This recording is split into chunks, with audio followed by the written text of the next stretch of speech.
राधा कृष्ण मंदिर इष्टदेव राधा कृष्ण शिशु अनंत आम जो बसीचे ये स्थान के हूँ राम प्रभु रामचंद्र राम प्रभु श्रीराम लक्ष्मण जानकी भक्तवीर हनुमान छोट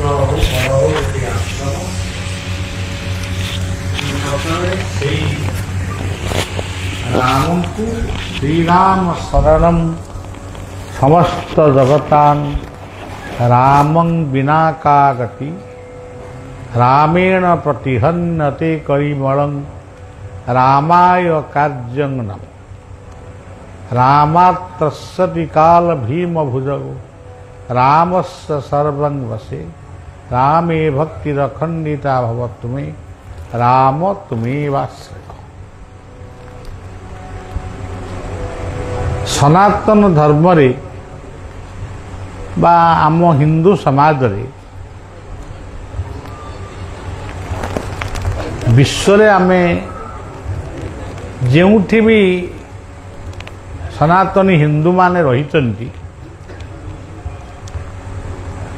से माने विभिन्न देवादेवींकर पूजार्चना करते जीए जेउ रूप रे पूजार्चना कले भी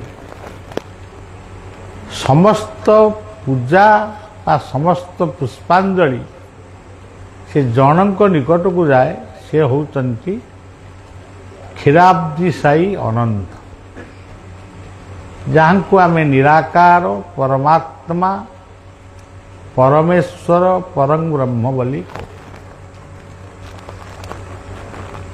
जेपरी क्षुद्र नदी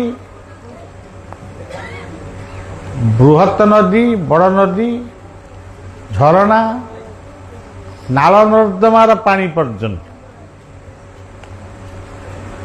सबुगुड़िक समुद्र गर्भरु समस्त जल राशि आसे जन्म निए एवं शेष से समुद्र भितर से मिसी जाए जहाँ को भागवत कहती देखए जेते नद नदी प्रवाहे मिलंती जलधि लवण जले से मिशंती सोनाम गुण पास गीता जहाँ को कहले यथा नदीनां बहवं बवेगा समुद्र में भावी मुखा नद नदीर जल जमती समुद्र रे मिशे वसुधैव कुटुंबकम सनातन धर्मर ये गोटे महान वाणी कठोपनिषद रे या वर्णित अच्छी अयोवेति निज परम गणनां लघुचेतसा उदार सहित नान्तु वसुधैव कुटुंबकम ये भली गोटे उदारपूर्ण कथा सर्वत्र मिले ना सबु स्थान शुणा को मिले ना आमे जमती आम पाख नदीटा को वर्णना करू आमे महानदी कूल अच्छु कि गोबरी कूल अच्छु कि चित्रपड़ा कूल अच्छु आमे आम पाख नदीटा उपरे विशेष गुरुत्व दौ किंतु ये समस्त नद नदी जे समुद्र ठारू सृष्टि होइचंती पुणी शेष समुद्र गर्भरे लीन हेबे ये कथा को आमे जानिनो जानिले भी ताकू कहू आमे कहूचु एइटा आम गाँ एइटा आम नदी यही भीतर आम एइटा आम परिवार यही आमर पुओ झियो आमे यही संकीर्ण चिंताधारा भितरे रहीछु ये बलदेवंक क्षेत्र ये क्षेत्रर अन्य एक नाम होची तुलसी क्षेत्र ओडिशार एमिति कौनसी घर नहीं जो घरे नुआ घरटीए करू बा पुराणा घरटीए थाऊ से ता घर आगे तुलसी बा वृंदावती को से रखी नहीं कि पूजा करूना। जोठी आपण देखिए तुलसी गछ नहीं कि वृंदावती पूजा नहीं किंतु से हिंदू से सनातनी किंतु वृंदावती ता घर द्वार मुहे थिला से भी संजशलीटा दौला हठात गोटे किए कौन बुझेदेला ये तुलसी गछटा को कौन तुम पूजुच जमती लक्ष्मी पूजा ये पाहिली गौणी धान कपड़ा या कौन गोटे लक्ष्मी बोली भावी पूजा करुच एगुड़ाक सब हिंदू मानकर गोटे अंधविश्वास एमती सब वर्णना करते। तेणु गोटे धर्म भितर जदि विभिन्न फाट सृष्टि हुए विभिन्न मत सृष्टि हुए ताहले समाज धर्म दुर्बल हेनी। धर्म सबुबले हिमालय श्रृंग भली से सबुबले आम मानक उच्चरे रही रहिबो किंतु संकीर्णता आमको मूल स्रोतरु दूरे पड़े। तेणु सनातनी माने जहाँ को भी पूजा करुचंदी सी अन्य माने भावुचंदी ये माने माटी की पूजा करुचंदी। अच्छा माटीटा को यदि पूजा न करिबा क्या पूजा करिया तमें खाऊच पिंधुच बुलुच एटा कौन जदि माटी जदि न थांता कौन शून्य रे खाऊ था शून्य रे बुलू था शून्य रे एते कथा करूँ। तेणु आमे माटी को पूजा करूना माटी रे पूजा करू। यदि केन्द्रापड़ा रे गजलक्ष्मी पूजा ढेंकानाल रे केन्द्रापड़ा रे मु शुणी देखी नहीं किंतु एटा बृहत आकार रे हुए। कई भावुवे युवा माटीर मूर्ति हाँ प्रकृत में एते माटीर मूर्ति एते करिया भी दरकार नहीं जदि भी हेला भूलटा कौन है भूलटा केवल है ये माटी मूर्ति गुड़ी को नहीं से सब छण फण बंधा होकरी मूर्ति तैयारी ताकू नहीं गोबरी नई रे पकेले कि टोटपड़ा लुणा नदी रे पकेले से गुड़िक से पचिला दुर्गंध है पानी को विषाक्त कला एतिकी मात्र भूल किंतु माटी भूल नुहे कि पूजा भूल नुहे माटी से सबुबले माटी से सबले माँ कई कहती आमे ये माने सब पत्थर को पूजा कर जदि पत्थर न था पहाड़ पर्वत जदि रही न था आपण मैंने चिंता कर ये गोटे घर तैयारी जहाँ सब लगी ये सब पहाड़ पर्वत रु ही आई लुहा भी आमर खणी माइन्स रु आसुची लुहा पत्थर बाली गोटे से पत्थर गुंड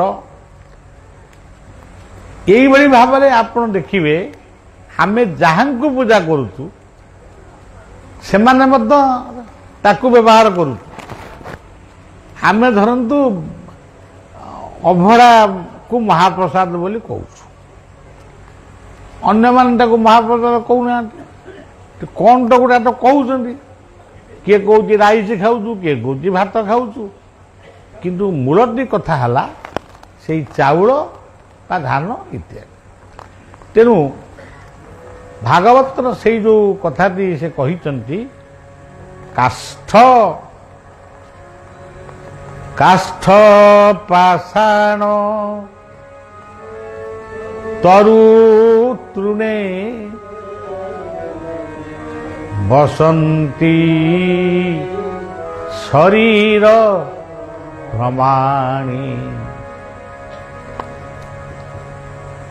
काष्ठ पाषाण ତରୁ ତୁଣେ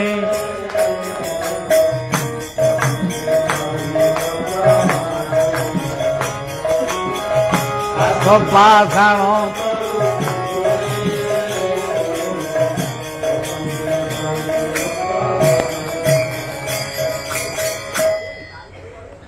ଆମେ ଜଗନ୍ନାଥଙ୍କୁ ପୂଜା କରୁଛୁ।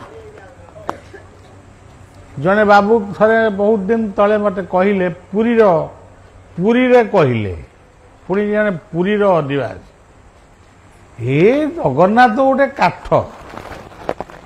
କ'ଣ ଆପଣ କହୁଛନ୍ତି, ତାକୁ କ'ଣ ଜାଳିବେ? ନା ହଁ ଜାଳିଦେଲେ କ'ଣ ଅସୁବିଧା ଅଛି, ଜାଳିଦେଲେ ଆମେ ଭାତ ରୋଷେଇ କରିବୁ। ଆଉ ଏଇସବୁ ଚମତ୍କାର ଯୁକ୍ତି ସେମାନେ ସବୁ ଦିଅନ୍ତି। କିନ୍ତୁ ଆପଣମାନେ ଏତିକି କେବଳ ଜାଣନ୍ତୁ,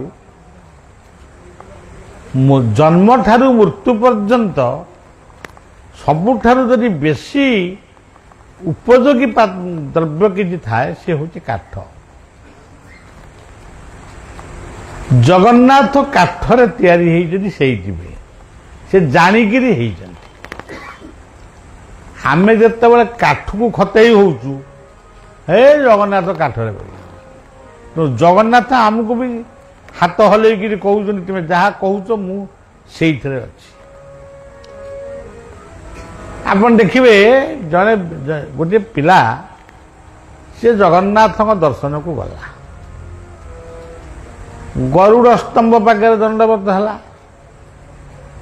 ଦଣ୍ଡବତ ହେବା ପାଇଁ ଚେଷ୍ଟା କଲେ ବି ହେଇପାରିଲାନି, ନା ଲୋକ ବହୁତ ମୁଣ୍ଡ ମାରିବା ପାଇଁ ଆଉ ମାନେ ତାକୁ ସ୍ଥାନ ମିଳିଲାନି। ସେ ମନେ ମନେ ବିଗିଡ଼ି ଗଲା, ନିଜ ଉପରେ ନ ବିଗିଡ଼ିକି ଜଗନ୍ନାଥଙ୍କ ଉପରେ ବିଗିଡ଼ି ଗଲା।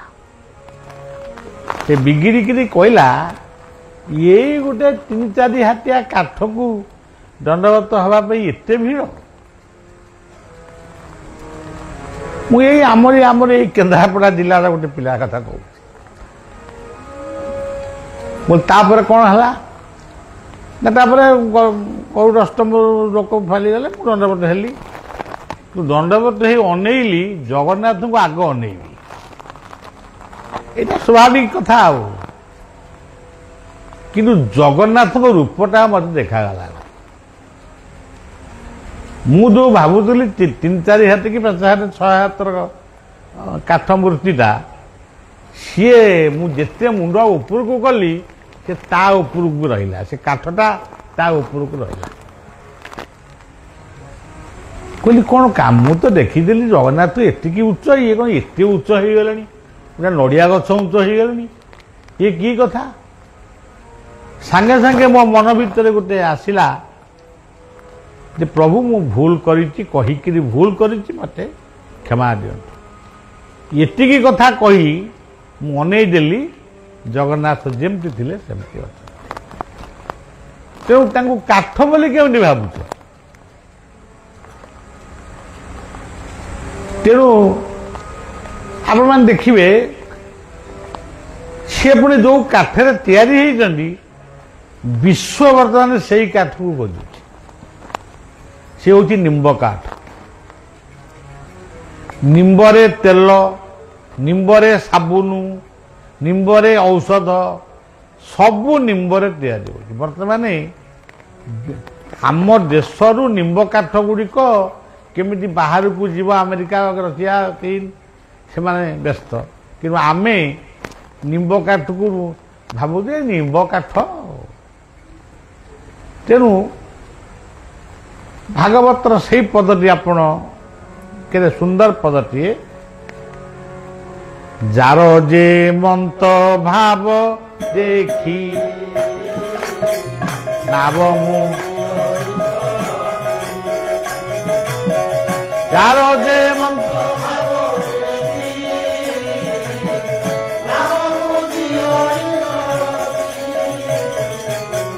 ଯାର ଯେ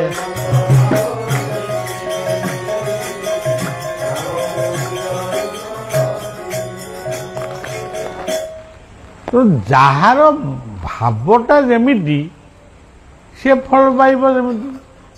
ଆମର ଶ୍ରୀମନ୍ଦିର ଉପରେ ପତାକା ଉଡୁଛି, ମୋର ଗୋଟିଏ ପିଉସୀ ମା ଏବେ ବି ବଞ୍ଚିଛନ୍ତି। ସେ କହୁଥିଲେ ମୁଁ ମନରେ ଭାବୁଛି ଏତେ ଉତ୍ସାହରେ ଗୋଟେ ଚଢ଼ିକିରି ସେଠି ଗୋଟା ଯାଇକି ପତାକା ବାନ୍ଧୁଛନ୍ତି, କ'ଣ ତଳେ ପତାକାଟା ଦେଇଦେଲ ଏମିତି ଗୋଟା କ'ଣ ଭାବିଛି। ଆଉ ସେ ଦେଖୁଛି ସେ ପତାକା ନୀଳଚକ୍ର ପାଖରେ ଗୋଟିଏ ବୁଢ଼ୀ ମାଟିଏ ବହିଛି। କି କହିଲା ମୁଁ ତ ଦେଖିଥିଲି ଗୋଟେ ପଣ୍ଡା ସେବକ ପତାକା ବାନ୍ଧୁଥିଲେ, ଆଉ ଇଏ କ'ଣ ଗୋଟେ ବୁଢ଼ୀ ମା କିଏ ବହିଛି ନା ମୋତେ ସେମିତି ଦେଖାଯାଉଛି। ଇଏ ଯେତେ ଥର ଚାହିଁଲା, ଯେତେ ସମୟ ଅପେକ୍ଷା କଲା, ସେ ଦେଖିଲା ସେ ବୁଢ଼ୀ ମାଟି ବସିଛି।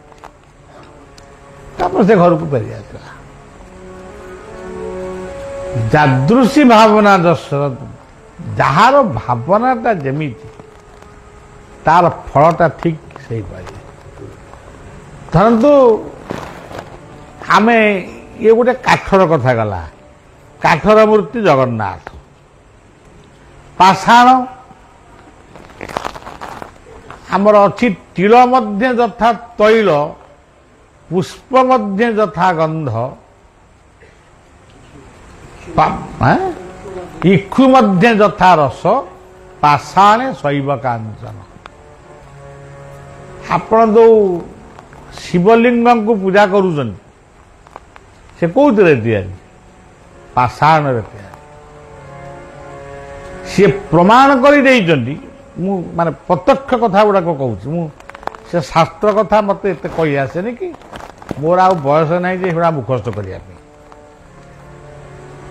ଜଣେ ଦର୍ଶନକୁ ଯାଇଛି, ସେଠି ଗୋଟିଏ ଶିବ ମୂର୍ତ୍ତି ଅଛନ୍ତି, ଯାହାଙ୍କର ଏଠି ଯେମିତି ଆମର ଅମରେଶ୍ୱର, ସେମିତି ଶ୍ରୀମନ୍ଦିର ଭିତରେ ଗୋଟିଏ ଶିବଲିଙ୍ଗ ଅଛନ୍ତି, ସେ ହେଉଛନ୍ତି ଅଗ୍ନିଶ୍ୱର। ସେ ବି କୋଉଠି ମୁଁ ବି ତାକୁ ଏପର୍ଯ୍ୟନ୍ତ ଦେଖି। କିନ୍ତୁ ଅନେକ ଲୋକ ଅଛନ୍ତି ବୁଲିକିରି ଦେଖନ୍ତି, ଶିବ ଦେଖନ୍ତି। ଆମେ ଆମର ଜଗନ୍ନାଥଙ୍କୁ ଦେଖିଦେଇ ଆସୁ। ଆଉ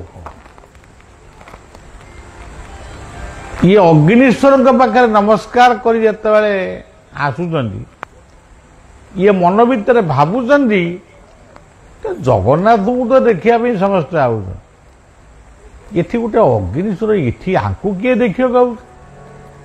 ଏତିକି କହି ସେ ମୁହଁ ବୁଲେଇଛନ୍ତି। ଜଣେ ସେବକ, ମାନେ ଗୋଟେ ସେବକ ଭଳି ଦେଖାଯାଉଛି, କିନ୍ତୁ ସେ ସେବକ ନୁହେଁ। ସେ ଡାକୁଛି, ଏ ମା ଶୁଣୁ ଶୁଣୁ, ଗୋଟେ କଏନ୍ ତା ଭିତରେ କ'ଣ ସୂର୍ଯ୍ୟଙ୍କର ଚିହ୍ନ ଅଛି। ଜଗନ୍ନାଥଙ୍କର ଦିଟା ଚକ୍ଷୁ, ଦିଟା ସୂର୍ଯ୍ୟର ଚିହ୍ନ। ସେ କଏନ୍ ଭିତରେ ସୂର୍ଯ୍ୟଙ୍କର ଚିହ୍ନଟି ଅଛି, ତାକୁ ଦଉଛନ୍ତି। କହିଲେ ନେ, ଆକୁ ନେଇକି ତୁ ପିନ୍ଧିବୁ। ଇଏ ସୁଧୁ କହିଲା ମୁଁ ଆଉ କ'ଣ ନେଇକି ନା ତୁ ପିନ୍ଧିବୁ। କହିଲା ମୁଁ ତ ପଇସା ଆଣିନି। ନା ପଇସା କ'ଣ ଦରକାର, ତୁ ତ ପିନ୍ଧିବୁ, ପଇସା କ'ଣ ଦରକାର। ଆଚ୍ଛା ଏମିତି କ'ଣ ଲୋକ କିଏ ଅଛନ୍ତି ଗୋଟେ କଏନ୍ ଜଣେ ଦବ, ପୁଣି ସେ ରୂପାର କଏନ୍, ସେ ବିନା ପଇସାରେ ଦବ? କାହିଁକି ଦବ? ସେ କ'ଣ ପାଇଁ ଦବ? ଜବରଦସ୍ତି ତା ହାତରେ ମୁଣ୍ଡି ଦେଲା। ଇଏ ତାକୁ ମୁଣ୍ଡରେ ମାରିକି ଅନେଇଲାକୁ ସେ ବ୍ୟକ୍ତି ଆଉ ନାହାନ୍ତି। ତାମାନେ ସ୍ୱୟଂ ଅଗ୍ନିଶ୍ୱର ପ୍ରମାଣ କରିଦେଲେ ମୁଁ ମଧ୍ୟ ଜଗନ୍ନାଥ, ମୁଁ ମଧ୍ୟ ବଳଦେବ।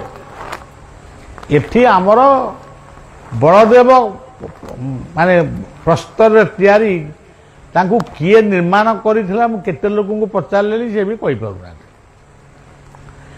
ତାଙ୍କୁ କୋଉଠି ଲୁଚେଇକି ରଖାଯାଇଥିଲା, ଆଉ କୋଉଠି ପୂଜା ହେଉଥିଲେ, ସେ ଇତିହାସ ମୁଁ ଗପୁନି, ଆପଣମାନେ ତ ବେଶୀ ଜାଣିଛନ୍ତି।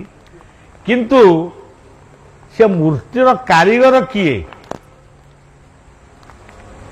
ଏଇ ଯୋଉ ଜଗନ୍ନାଥଙ୍କ ମୂର୍ତ୍ତିକି ଆମେ ପୂଜା କରୁଛୁ, ତାଙ୍କ କାରିଗର କିଏ? ସେ ଲେଖା ହେଇଛି ଅନନ୍ତ ବିଶ୍ୱକର୍ମା ନାମକ ଜଣେ ବଢ଼େଇ ଆସିକି ତାଙ୍କ ମୂର୍ତ୍ତିକି ତୈରି କରିଥିଲେ। ଆଉ ଅନନ୍ତ ବିଶ୍ୱକର୍ମା ତାଙ୍କ ଘର କୋଉଠି, କୋଉ ଗାଁ, ତାଙ୍କ ଠିକଣା କ'ଣ କିଛି ଆଉ ଲେଖାଯାଏ। ସେମିତି ସିଦ୍ଧ ବଳଦେବ ଚନ୍ଦ୍ରଙ୍କର ମୂର୍ତ୍ତି କେହି ଜଣେ ଗଢ଼ିଥିବ, ଯିଏ ଗଢ଼ିଥିବ ସିଏ ହେଉଛି ସେଇ ସିଏ ଗୋଟେ କାରିଗର ରୂପରେ ଆସିକିରି ବଳଦେବଙ୍କ ମୂର୍ତ୍ତିକି ଗଢ଼ିଥିବ। କିନ୍ତୁ ଜଣେ ଏମିତି ସାଧାରଣ ମଣିଷ ଗଢ଼ିଦେବ ସେ କଥା କେବେ ବି ନୁହେଁ। କାରଣ ଆମର ପଞ୍ଚସଖା ଯୁଗର ଯଶୋବନ୍ତ ଦାସ ସେ କହିଲେ, ସେ ଲେଖିଲେ, ଯେଉଁ ବିନ୍ଧାଣିତି ତୋତେ କଲା ନିର୍ମାଣ ସେହି ତ ଘଟେର ଏହା ତୁ ଜାଣ। ବିନ୍ଧାଣିତି ତୋତେ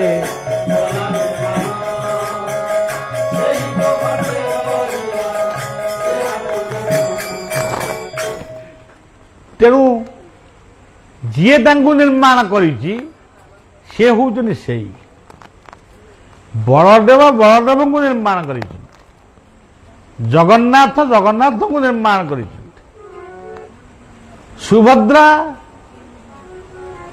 ଯୋଉଠି ଆଜି ସୁଭଦ୍ରାଙ୍କୁ ଆପଣମାନେ ଦେଖୁଛନ୍ତି, ଦିନ ଥିଲା ଇତିହାସ କହୁଛି ସେଠି ଦୁର୍ଗା ଥିଲେ। ଯୋଉଠି ବଳଦେବ ପୂଜା ହେଉଛନ୍ତି, ମୁଁ ପୁରୀ କଥା କହୁଛି, ବଳଦେବ ସେଠି ନଥିଲେ, ସେଠି ଥିଲେ ଶିବ। ବଳଦେବ ହେଉଛନ୍ତି ସ୍ୱୟଂ ଶିବ, ସୁଭଦ୍ରା ହେଉଛନ୍ତି ସ୍ୱୟଂ ଦୁର୍ଗା, ଆଉ ଜଗନ୍ନାଥ। ତେବେ ଏଇ ଯୋଉ କଥା ଗୁଡ଼ିକ ପରବର୍ତ୍ତୀ ସମୟରେ ଏଠି ବଳଦେବ ସେ ଶିବଙ୍କୁ ବଳଦେବ ରୂପେ ରଖାଗଲା, ଆଉ ସୁଭଦ୍ରାଙ୍କୁ ଦୁର୍ଗାଙ୍କୁ ସୁଭଦ୍ରା ରୂପେ ରଖାଗଲା। ଏ ଇତିହାସ କିଏ ଯିଏ ଲେଖିଛି ସିଏ କୋଉ ପ୍ରକୃତରେ ଦେଖିଥିବ କି ସତ କଥା ଲେଖିଛି ଏମିତି କହିହେବ? ଆମେ ହିଁ ନିଜକୁ ଭାବିବା ଇଏ ଶରୀର ହେଉଛି କାଠ। ଆପଣ ନିଜେ ଭାବନ୍ତୁ, ଛୁଇଁବେ ନାହିଁ ତୋତେ ବୋଲିବେ ମଡ଼ା ଛଖଣ୍ଡି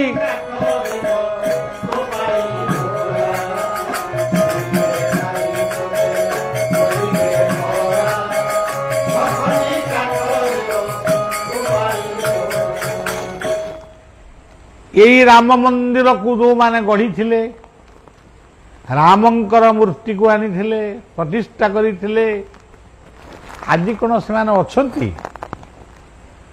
ଯେଉଁମାନେ ବଳିଆ ପାଖକୁ ଏକାଧିକ ବାର ବୋଧେ 5-7 ଥର ଯାଇ ବଳିଆକୁ ମାନେ ବହୁତ ତୋଷାମତ କରିଥିଲେ ଯେ ରାମ ମନ୍ଦିରର ଦାୟିତ୍ୱଟି ଆପଣ ନିଅନ୍ତୁ। ମୁଁ କହିଲି ରାମ କୋଉଠି, ବଳିଆ କୋଉଠି? ମୁଁ କହିଲି ତାଙ୍କ ଦାୟିତ୍ୱ କ'ଣ ନେବି? ସେ କ'ଣ ଆଜି ଅଛନ୍ତି? ଆମେ ଏଠି ଯିଏ ବଇଛୁ ଆମେ କୋଉଠି ରହିବୁ କି? ଯଦି ଏହା ସତ୍ୟ ତାହେଲେ ମଣିଷ ଏତେ ଗର୍ବ ଅହଙ୍କାର ଯୋଉ କରୁଛି ମନେ ମନେ, এইটা କରିବିନି ସେଇଟା କରିବିନି, এইটা ମୋ ଦ୍ୱାରା ହେଇଗଲା ସେଇଟା ତା ଦ୍ୱାରା ହେଇଗଲା, ଇଏ ସବୁ ବାହୁଲ୍ୟ ପାଗଳାମି ଚପଳାମି କଥା। ଇଏ କଥାର କିଛି ମୂଲ୍ୟ ହିଁ ନାହିଁ। ତେଣୁ ଇଏ ଶରୀର ହେଉଛି କାଠ, ଇଏ କାଠରେ ହିଁ ଶରୀର ଜଳିଯାଏ। ଆଜି ହୁଏତ ବିଦ୍ୟୁତ ଚୁଲା ବାହାରିଲାଣି, ଜଳି ଯାଉଛି, ସେ ଏକା କଥା। କାଷ୍ଠ ହେଉଛି ଆମ ଶରୀର, ଆମେ କାଷ୍ଠକୁ କ'ଣ ନିନ୍ଦା କରିବୁ? ଆଚ୍ଛା, ବୃକ୍ଷ ହେଉଛି ଆମ ଜୀବନ। କାଠଟା କୋଉଠୁ ଆସେ? ବୃକ୍ଷରୁ ଆସେ। ତେବେ ବୃକ୍ଷଟା କିଏ? ଏଇ ଜୀବନ ହେଉଛି ବୃକ୍ଷ। ଏ ବୃକ୍ଷର ନାମ ହେଉଛି ଅଶ୍ୱତ୍ଥ ବୃକ୍ଷ। ଗୀତାରେ ଲେଖା ହେଇଛନ୍ତି ଆମ ଜୀବନଟା ହେଉଛି ଅଶ୍ୱତ୍ଥ। ଆଜି ଅଛି କାଲିକି ରହିବ କି ନା ଆମେ କହିପାରିବୁନି। ଅଶ୍ୱତ୍ଥ ବୃକ୍ଷର କାଠ ହେଉଛି ଆମ ଶରୀରର ପ୍ରତିଟି ଅଙ୍ଗ। ଇଏ ଗଛଟି ପୁଣି ଓଲଟ ବୃକ୍ଷ। ସବୁ ଗଛର ମୂଳଟା ରହେ ତଳକୁ, ଅଗଟା ଉପରକୁ ରହେ। ଜୀବନ ଅଶ୍ୱତ୍ଥ ବୃକ୍ଷର ମୂଳ ଅଛି ଉପରକୁ, बोले ये जो मुंडटा हूँ उपरको ये हूँ मूल आउ सब तल से महापुरुष अच्युतानंद लिखिले कहले ओलट वृक्ष खेलुछि लोटणी पारा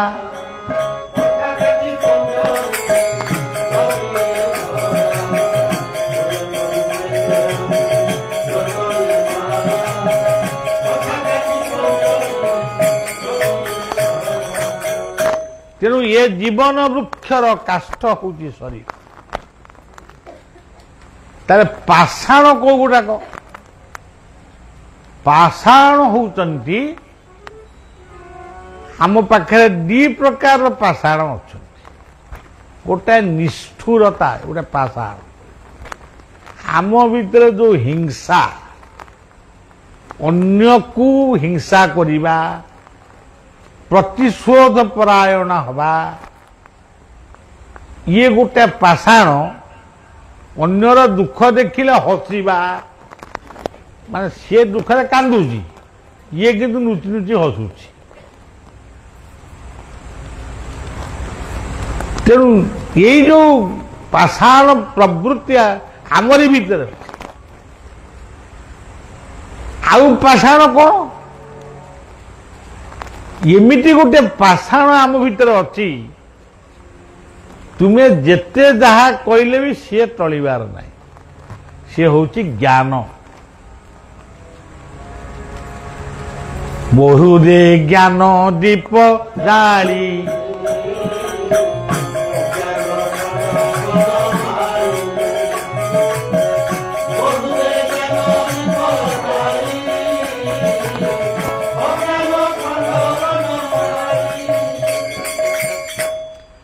अज्ञान और ज्ञान ये दी प्रकार पाषाण अज्ञान पाषाण से मनुष्य को हिंसा करे कहारी दुख सुख देखी पारे ना आउ गोटे ज्ञान रूपी पाषाण से सब बेले कहे तू जहा कहूचु भूल जहा करुचु भूल तो भीतर जो कर्ताभिमान अच्छी मु मालिक तू प्रकृत रे मालिक नुहे तू जने सेवक हबार योग्य भी हेनु तू मालिक कौन हबु तो सेवक हबा योग्य हेनु मालिक कौन हबु यही जो ज्ञान ज्ञान पाषाण से आमरी भीतर ही रही काष्ठ पाषाण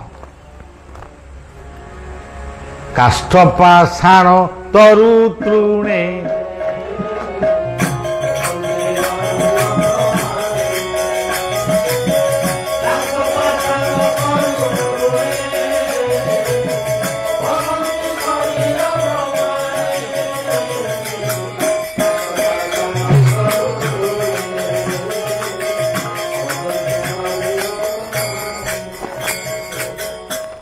तरु कहले वृक्ष आप प्रत्यक्ष देखु आमर कल्पवट होउचंती तरु मुझे तरु कथा आप समस्ते जानी से कथा को मु भी कही कौन गला लाभ हम आम तरु आसीगले प्रणाम जनाऊँ श्री गुरु ब्रह्मानंद निदाय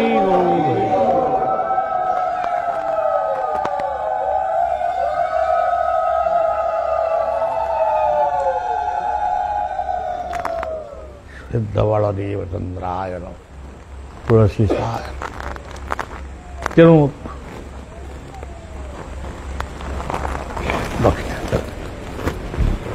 बसंत तरु कहले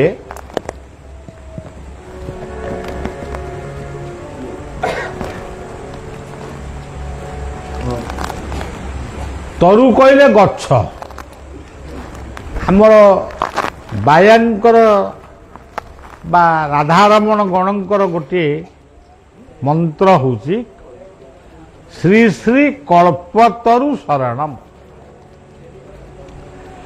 कल्पतरु शरणम माने जहा भाविले से दियंती तुम पई जहा दरकार से दियंती ତେଣୁ ସେ କଳ୍ପତରୁ। ବାୟା ଗୋଟେ ସୁନ୍ଦର ଗପ ବି କୁହନ୍ତି। ଗୋଟିଏ ବାଟୋଇ ଖରାଦିନେ ନଦୀ ବାଲିରେ ଯାଉଥିଲେ, ଏଇଟା ବାୟା କହନ୍ତି। ତତଲା ବାଲିରେ ଗୋଡ଼ ତାତିଗଲା। ସେ କଳ୍ପତରୁଙ୍କୁ ଡାକିଲେ, ପ୍ରଭୁ ମୋତେ ଟିକେ ଛାଇ ଦିଅନ୍ତୁ।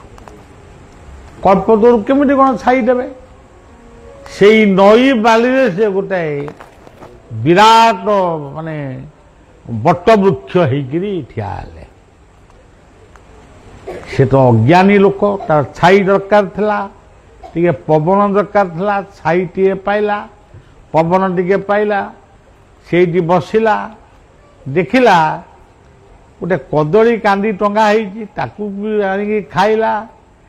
ତୁ ତା ପଛପଟକୁ ଦେଖିଲା ଗୋଟେ ପଇଡ଼ ପୁଏ ଥୁଆ ହେଇଛି, ତାକୁ ଭାଙ୍ଗିକି ତାକୁ ବି ପିଇଲା।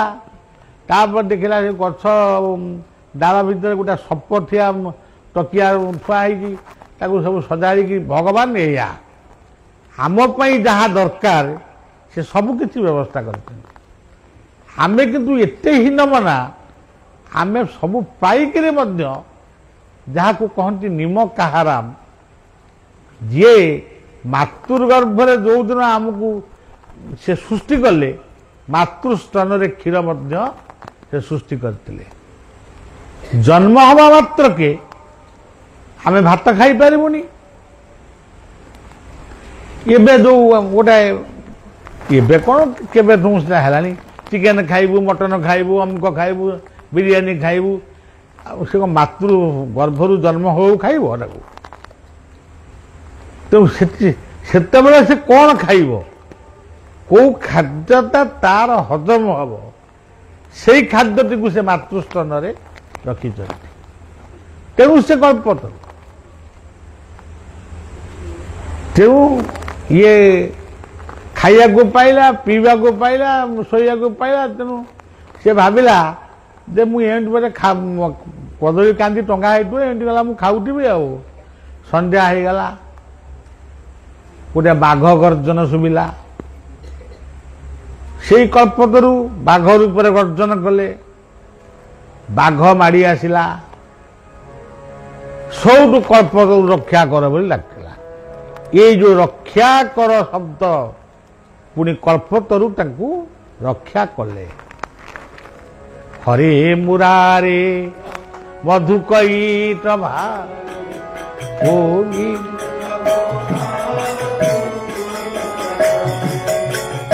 हे मुरारे मधुकैट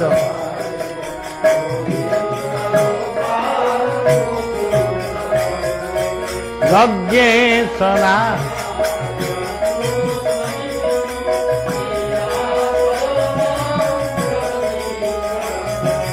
यज्ञेशनारा कृष्ण विष्णु नीरा हरे मुरारे मधुकैट गोविंद हरे मुरारे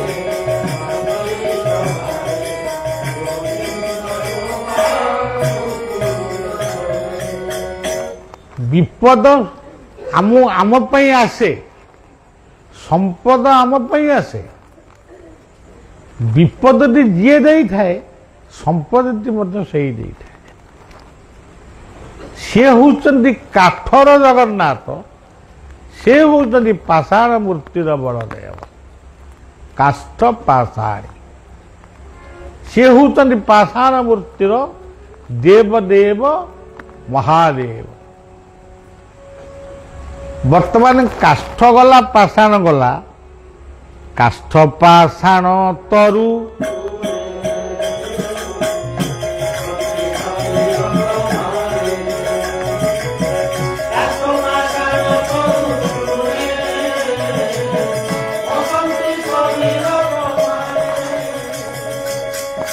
तरुटी कौन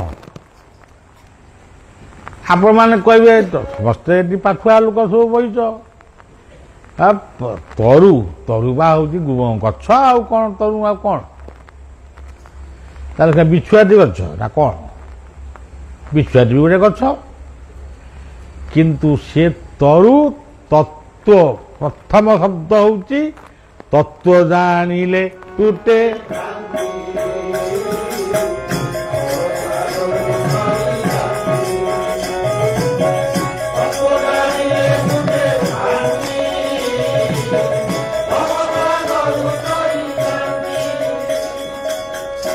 ଇଏ ହଉଛନ୍ତି ତତ୍ତ୍ୱ। ଧରନ୍ତୁ ଆପଣ ବଳଦେବଙ୍କୁ ଦେଖିଲେ, ରସାବଳି ଭୋଗ ଲଗେଇଲେ, ବଢିଆ ରସାବଳି, ଏମିତି ଆମେ କହିଲେ ବଳଦେବଙ୍କ ପାଖରେ ତୁ ରସାବଳି, ଓ ଚମତ୍କାର ରସାବଳି, ଯେ ତା ନାଁଟା ରସାବଳି କାହିଁକି ହେଲା, ଆଉ ରସଗୋଲା କାହିଁକି ହେଲାନି? ତାମାନେ ଯା କୃଷ୍ଣ ରସ ପ୍ରମୋଦ ମଧୁରା ସା ମାଧୁରୀ ମାଧୁରୀ। ସେ ରସାବଳୀକୁ ଯିଏ ସୃଷ୍ଟି କରିଥିଲେ ସେ ନିଶ୍ଚୟ ଚିନ୍ତା କରିଥିଲେ ଏଇ ବଳଦେବ ହେଉଛନ୍ତି ଭଗବାନ କୃଷ୍ଣଙ୍କର ଅବତାର। ଗୋପୀମାନେ କୃଷ୍ଣଙ୍କ ରସକୁ ଗୋପୀମାନେ କୃଷ୍ଣଙ୍କ ରସକୁ ପାନ କରିବା ପାଇଁ ସେ କୃଷ୍ଣଙ୍କ ବଂଶୀସ୍ୱନ ଶୁଣି ତାଙ୍କ ପାଖକୁ ଯାଉ। ସେଇ ତତ୍ତ୍ୱଟାକୁ ହେଉଛି ରସାବଳୀ।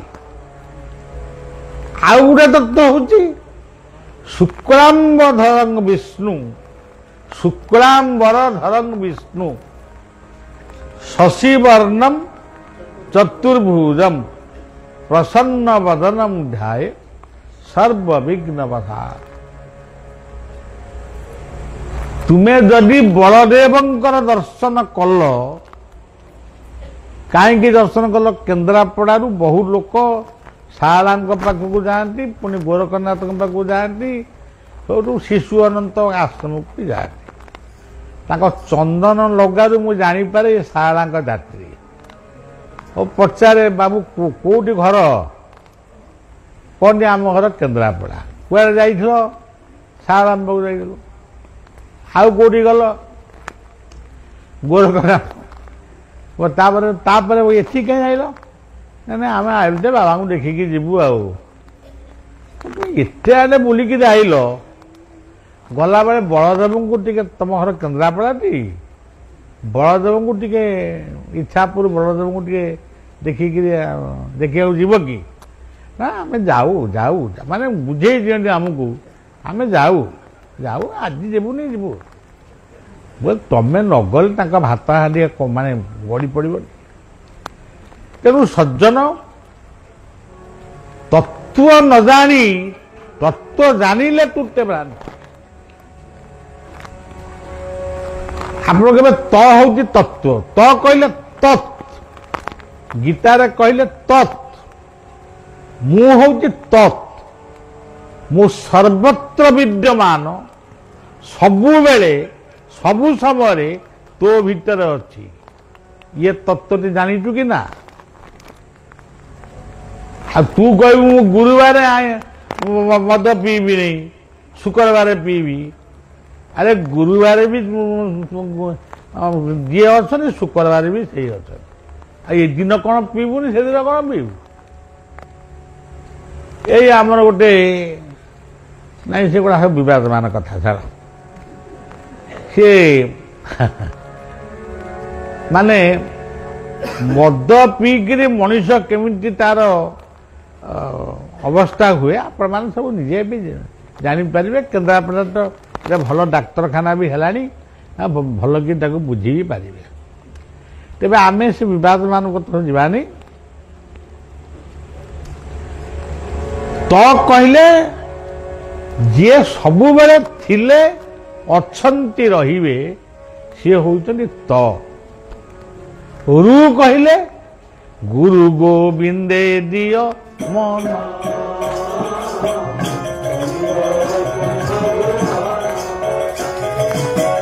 ଗୁରୁ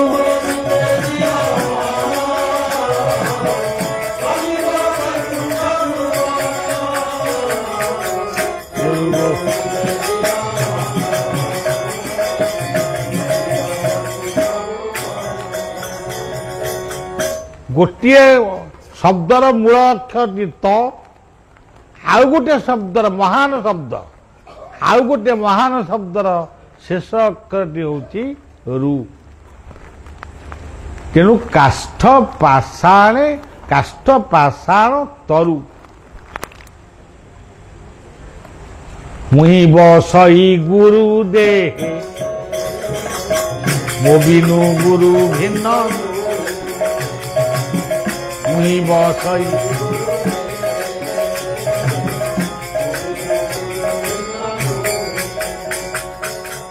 ତାପରେ ଆଉ ଗୋଟେ ସୁନ୍ଦର ପଦରେ କହିଲେ ଗୁରୁଙ୍କୁ ନମଣିବ ନର।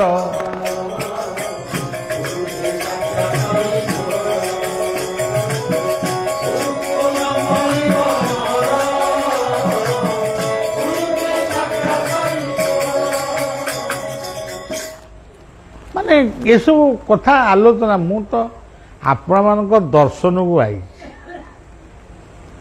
ସିଦ୍ଧ ବଳଦେବଙ୍କ କ୍ଷେତ୍ର ମୁଁ ମନ୍ଦିରକୁ ଯାଉନି, କିନ୍ତୁ ଯୋଉଠି ବସିଛି ଏଇଟା ବଳଦେବଙ୍କ କ୍ଷେତ୍ର।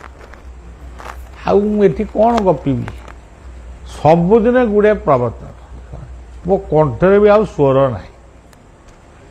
ବର୍ତ୍ତମାନ ବୋଧେ ମୁଁ ଭାବୁଛି ଆର ବର୍ଷ ବୈଶାଖ ମାସ ପର୍ଯ୍ୟନ୍ତ ପ୍ରୋଗ୍ରାମ ହେଇଗଲାଣି। କେମିତି ଆମେ ପ୍ରୋଗ୍ରାମ କରିବୁ ମୁଁ ଠିଆ ହେଇ ବି ପାରୁନି, ପାହାଚ ବି ଚଢ଼ି ପାରୁନି। ମାନେ ଏତେ କଷ୍ଟ, ଏତେ ଦୁର୍ବଳ ବି ମଣିଷ ହେଲାଣି। ତେବେ ସଜ୍ଜନ, ଆମେ ଗୋଟେ ତରୁ ତଳେ ଅଛୁ, ସେଇ କଳ୍ପତରୁଙ୍କ ଛାୟା ତଳେ ଆମେ ଅଛୁ। ସେଥିପାଇଁ ଆମେ ଭାଗ୍ୟବାନ। ଦ୍ୱାପର ଯୁଗରେ ଭଗବାନ କୃଷ୍ଣ ବୃନ୍ଦାବନରେ ଜନ୍ମ ହେଇଥିଲେ, ସେ ବର୍ତ୍ତମାନ ଉତ୍ତରପ୍ରଦେଶରେ, ରାମ ବି ସେଇ ଉତ୍ତରପ୍ରଦେଶ। କିନ୍ତୁ ଆମେ ଭାଗ୍ୟବାନ, ଓଡ଼ିଶାରେ ପ୍ରଭୁ ଜଗନ୍ନାଥ ଶ୍ରୀକ୍ଷେତ୍ର ଆଉ ତୁଳସୀ କ୍ଷେତ୍ର, ଏ ଦୁଇଟି ଯାକ ମହାନ କ୍ଷେତ୍ର ଓଡ଼ିଶାରେ। ବର୍ଷାଣାଂ ଭାରତ ଶ୍ରେଷ୍ଠ ଦେଶାନାଂ ଉତ୍କଳ ସ୍ମୃତି। ତେଣୁ ବିଶ୍ୱବନ୍ଦେ ଜଗନ୍ନାଥ, ବିଶ୍ୱବନ୍ଦେ ବଳଦେବ। ତେଣୁ ଆମେ ଭାଗ୍ୟବାନ, ଆମେ ତାଙ୍କ ଦର୍ଶନ ଟିକେ କରୁଛେ। କିମ୍ବା ତାଙ୍କର ଯେତେବେଳେ ବଳିବାକୁ କେହି ଆପଣମାନେ ଚିହ୍ନି ନଥିଲେ, ମୁଁ ସେତେବେଳେ ବଳଦେବଙ୍କୁ ଚିହ୍ନିଥିଲି। ମୁଁ ଯୁଆଡ଼େ ପ୍ରୋଗ୍ରାମକୁ ଯାଏ, ଛୋଟ ଛୋଟ ପ୍ରୋଗ୍ରାମ ସେତେବେଳେ ହୁଏ, କିନ୍ତୁ ମୁଁ ନିଶ୍ଚିତ ଭାବରେ ବଳଦେବଙ୍କର ସନ୍ଧ୍ୟା ଆରତୀ କିମ୍ବା ପହୁଡ଼ ଆରତୀ ମୁଁ ଦେଖିବାକୁ ଆସେ। ଏବଂ ମୋତେ କେହି ଜାଣନ୍ତିନି, ମୁଁ ଗୋଟେ ଟୋକାଳିଆ ବୟସ, କିଏ କାହିଁ ମୁଁ ଜାଣିବ ଟୋକାଟା କୁଆଡ଼େ ଆଇଛି ଗୋଟେ। ତେଣୁ ମୁଁ ଲକ୍ଷ୍ୟ କରିଛି ଏବଂ ଅନେକ କଥା ମୋ ଭିତରେ ସେ ଅନୁଭୂତି ମଧ୍ୟ ରହିଛି। ତେଣୁ କାଷ୍ଠ ପାଷାଣ ତରୁ ଆମେ କାହାରି କଥାରେ ଭୁଲିଯିବା ନାହିଁ। କିଏ ଜଗନ୍ନାଥ କାଠ, ବଳଦେବ ପାଷାଣ, ଅମରେଶ୍ୱର ପାଷାଣ, ତମେ ହଉଛ ଛେନା। ହଁ, ତେଣୁ ଏସବୁ ନୁହେଁ, ତୃଣ। ଏଇ ବର୍ତ୍ତମାନ ମୋ ପାଟିରେ ବି ଗୋଟେ ତୃଣର ଅଂଶ ଅଛି, ତୁଳସୀ। ଏଇ ଆସିଲା ବେଳେ କଲେଜ ଛୁଆମାନେ ମତେ ବନ୍ଦାପନା କଲେ, ଗୋଟେ କ'ଣ ଆନନ୍ଦରେ ଠିଆ ହେଇଥିଲେ। ଗୋଟେ ତୃଣ ଥିଲା ତାଙ୍କ ପାଖରେ, ସେ ହଉଛି ଦୁବ, ବରକୋଳି ପତ୍ର, ତୁଳସୀ, ଇଏ ସବୁ ତୃଣ। ତୁଳସୀ ହଉଛନ୍ତି ମାନେ ଯେତେ ଔଷଧ ଅଛି, ଗୋଟିଏ ତୃଣ ହଉଛନ୍ତି ତୁଳସୀ, ଯାଙ୍କର ମୂଳ ଠାରୁ ଅଗପର୍ଯ୍ୟନ୍ତ ସବୁ ଯାକ ଔଷଧ। ତେଣୁ କାଷ୍ଠ ପାଷାଣ ତରୁ ତୃଣେ, ଇଏ ଗୋଟିଏ ଅର୍ଥ। ଆଉ ଗୋଟିଏ ଅର୍ଥ ହେଲା ମନ ଯାହାର ସରୁ, ଯିଏ ନିରାଭିମାନୀ, ଯାହା ପାଖରେ ଅହଙ୍କାର ନାହିଁ। ମୋ ପାଖରେ ଏତେ ଧନ ଅଛି, ମୋ ପାଖରେ ଏତେ ଜନ ଅଛନ୍ତି, ମୁଁ ଆଙ୍କର ଏମିତି କରିଦେବି, ମୁଁ ତାଙ୍କର ସେମିତି କରିଦେବି, କିନ୍ତୁ କିଛି ନାହିଁ।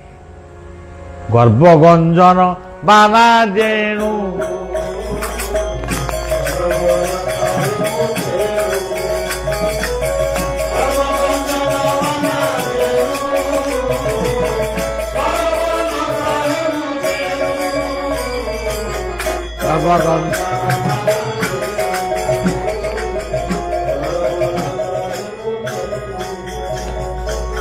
ଯାହାଙ୍କର ମନରେ ଅହଙ୍କାର ଅଛି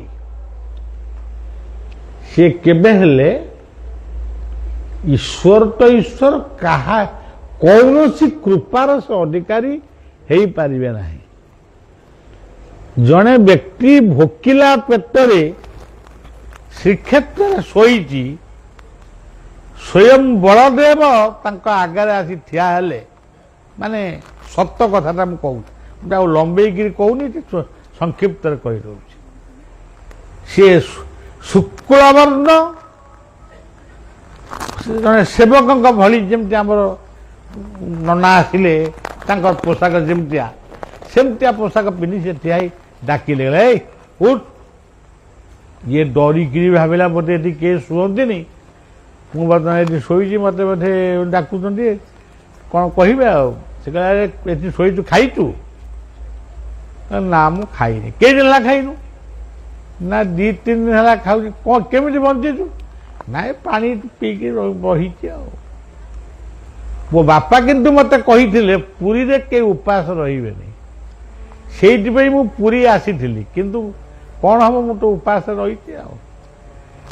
କହିଲେ, ସିଧା ହାତ ବଢ଼େଇକିରି କହିଲେ, ଲକ୍ଷ୍ମୀଙ୍କ ମନ୍ଦିର ଆଗରେ ଜଣେ ମାଢୁଆଳି ଭକ୍ତ ଅନ୍ନଛତ୍ର ଦଉଛନ୍ତି, ମାନେ ମହାପ୍ରସାଦ ଦାନ କରୁଛନ୍ତି, ଯାଅ ଶୀଘ୍ର ଯା, ମହାପ୍ରସାଦ ସରିଯିବ।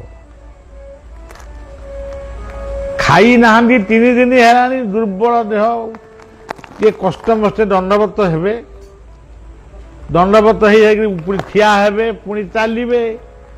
ଏତିକି ଭିତରେ ଦେଖିଲେ ସେ ସେବକ ବଳଦେବ ମହାପ୍ରଭୁ ଯେଉଁ ସେବକ ରୂପରେ ଆସିଥିଲେ ସେ କାଳ ଗର୍ଭରେ ପୁଣି ଅନ୍ତର୍ଯାମୀ, ସେ ପୁଣି ବିଲୀନ ହେଇଗଲେ। କାନ୍ଦିକିରି କହିଲା, ପ୍ରଭୁ ଆପଣ ଆସିଲେ, ମୁଁ ଆପଣଙ୍କୁ ଚିହ୍ନି ପାରିଲିନି, ଆପଣ ସେଇ ବଳିଆ ଠାକୁର ଜଗନ୍ନାଥଙ୍କ ବଡ଼ ଭାଇ।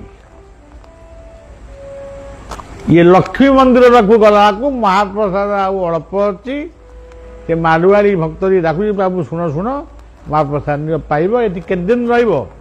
ନା ମୁଁ ରହିବି, ମୋର କଲିକତାରେ ମୁଁ ଚାକିରି କରିଛି, କମ୍ପାନୀ ଖୋଲିବା ପର୍ଯ୍ୟନ୍ତ ରହିବି ଆଉ। ନା ଏଇଠି ଆସିବ, ସବୁଦିନେ ଖାଇବ, ଏଇ ନିଅ ଗୋଟେ ଚିରୁକୁଟି ଦେଲେ, এইগুড়াক দেখেব খাইব। তেণু ঠাকুর অভিরামকর গোটে ভাষা, অন্তর্যামী অন্তর্গতে বারতা দ্বার, সে হচ্ছেন অন্তর্যামী। সুদর্শন, সুদর্শন কোণ গোটে গোটে লম্বা কাঠ বলে ভাবুছেন আপন? যেতবে একা অম্বরীশ ଏକାଦଶୀ ବ୍ରତ କରିଛନ୍ତି, ଦୁର୍ବାସା ତାଙ୍କ ଘରେ ଅତିଥି ହେଇଛନ୍ତି, ସେ ସ୍ନାନ କରିବାକୁ ଯାଇଛନ୍ତି, ଏକାଦଶୀ କରିବାର ସମୟ ଗଡ଼ି ଯାଉଛି, ଗଣ୍ଡୁ ସେ ଜଳ ସେ ପିଇଦେଲେ, ସେଥିପାଇଁ ସେ ଦୁର୍ବାସା ରାଗିକିରି ତାଙ୍କୁ ଗୋଟାଏ ଜଟ ଉପାଡ଼ିକିରି ଫୋପାଡ଼ିଲେ। ସେଗୁଡ଼ା ନିଆଁ ହୁଳା ହେଇକିରି ଅମ୍ବରୀଶଙ୍କ ପଛେ ପଛେ ଦୌଡ଼ିଲା। ଦୌଡ଼ୁ ଦୌଡ଼ୁ ଭଗବାନ ସେ ବିଷ୍ଣୁଙ୍କୁ ପ୍ରାର୍ଥନା କଲା, ଜଗନ୍ନାଥଙ୍କୁ ପ୍ରାର୍ଥନା କଲା, ପ୍ରଭୁ ମୁଁ କ'ଣ ଭୁଲ କରିଛି? ସେ ଯାହା ହଉ ପୁଣି ସୁଦର୍ଶନ ଚକ୍ର ଆସିଲେ, ସେ ଅଗ୍ନି ନିର୍ବାପିତ ହେଲା। ତେଣୁ ଏକାଦଶୀ ବ୍ରତର ମହିମା ସେଇଟା ଆଜି ମଧ୍ୟ ଘରେ ଘରେ ମାନେ ପୂଜା ପାଉଛି ବା ସମସ୍ତେ ତାକୁ ସମ୍ମାନ ଜଣାଉଛନ୍ତି। ତେଣୁ କାଷ୍ଠ ପାଷାଣ ତରୁତୁଣୀ ବସନ୍ତି ଶରୀର ପ୍ରମାଣ। ତେଣୁ ବଳିଆ ଆଉ କ'ଣ କହିବ? ଆପଣମାନଙ୍କୁ ଏତିକି ଶୁଭେଚ୍ଛା ଦଉଛି।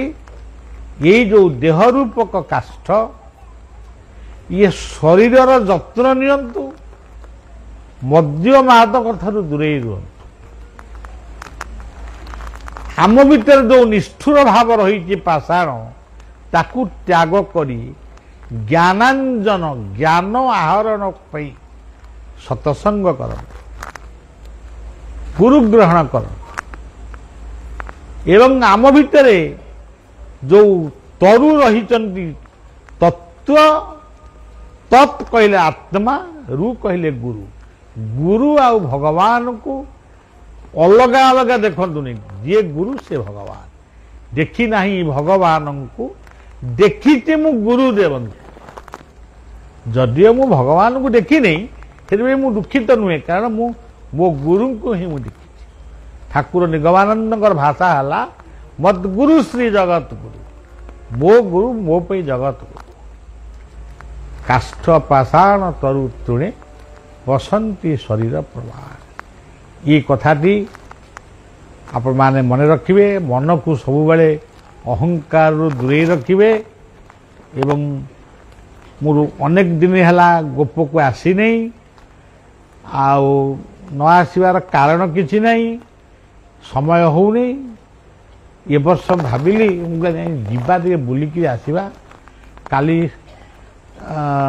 सकाळू मोर काली दिन मध्याह्न पर्यंत रही तापरे बढ़िया फेर मुझे कटक जीवी कटक केन्दुझर जीवी केन्दुझर आड़े सब बेंगल जीवी एमती मोर गाड़ी चलो बर्तमान तेणु आपण मैंने तो बलिया को देखी शुणी सब शुणुं कौन आउ बलिया अधिक कह शेष से शुक्लांबरधर विष्णु सिद्ध बल देवचंद्र को प्रणाम जनाऊँगी आपण मान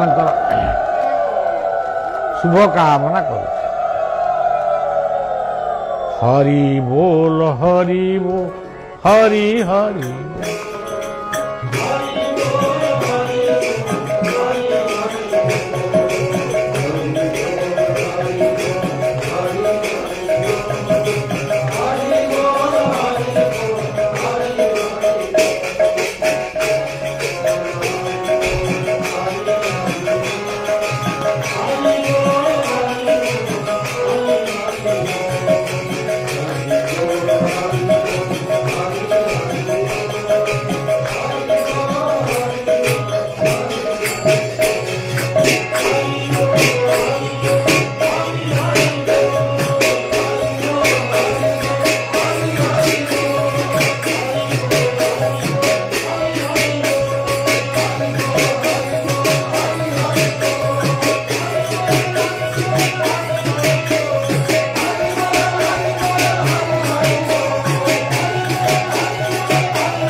श्री गुरु ब्रह्मानंद निराई